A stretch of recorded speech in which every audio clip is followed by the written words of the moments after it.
കരുനാഗപ്പള്ളിയിൽ സഹകരണ ഓണച്ചന്തയ്ക്ക് തുടക്കമായി. സർവീസ് സഹകരണ ബാങ്കിൽ കൺസ്യൂമർ ഫെഡിന്റെ സഹകരണത്തോടെയാണ് സഹകരണ ഓണച്ചന്തയ്ക്ക് തുടക്കമായത്. കൺസ്യൂമർ ഫെഡിന്റെ സഹകരണത്തോടെ സംഘടിപ്പിക്കുന്ന സഹകരണ ഓണച്ചന്തയ്ക്കാണ് കരുനാഗപ്പള്ളിയിൽ തുടക്കമായത്. കരുനാഗപ്പള്ളി സർവീസ് സഹകരണ ബാങ്കിലാണ് ഓണച്ചന്ത ആരംഭിച്ചത്. ഓണച്ചന്തയുടെ ഉദ്ഘാടനം സഹകരണ ബാങ്ക് പ്രസിഡന്റ് സി വിജയൻപിള്ള നിർവഹിച്ചു.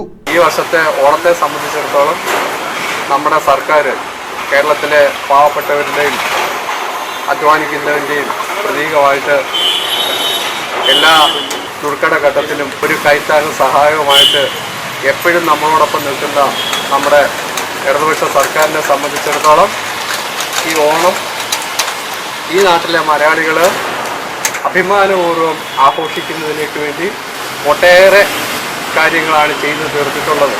അതിൻ്റെ ഭാഗമായിട്ട് സർക്കാർ ഖജനാവിൽ നിന്നും ഓണത്തിൻ്റെ കാര്യങ്ങൾക്ക് വേണ്ടി മാത്രം ഏതാണ്ട് 20,000 കോടി രൂപയോളമാണ് നീക്കി വെച്ചിട്ടുള്ളത്.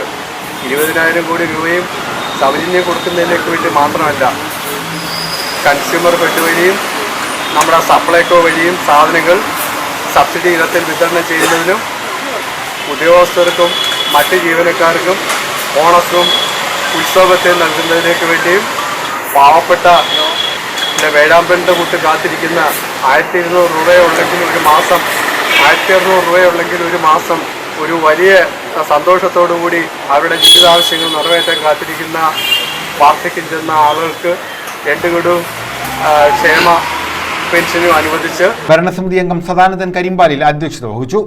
PN Muthukrishnan, Gopan, Amritha, Suji, bank secretary B Ganga തുടങ്ങിയവർ പങ്കെടുത്തു. അരി, പച്ചരി, പഞ്ചസാര, പയർ, കടല, ഉഴുന്ന്, തുവര, മുളക്, മല്ലി, വെളിച്ചെണ്ണ തുടങ്ങി 16 ഇനം സബ്സിഡി സാധനങ്ങൾ ഉൾപ്പെടെ 26 ഇനങ്ങളാണ് സഹകരണ ഓണച്ചന്തയിലൂടെ ലഭ്യമാകുന്നത്. News bureau, Karunagappally.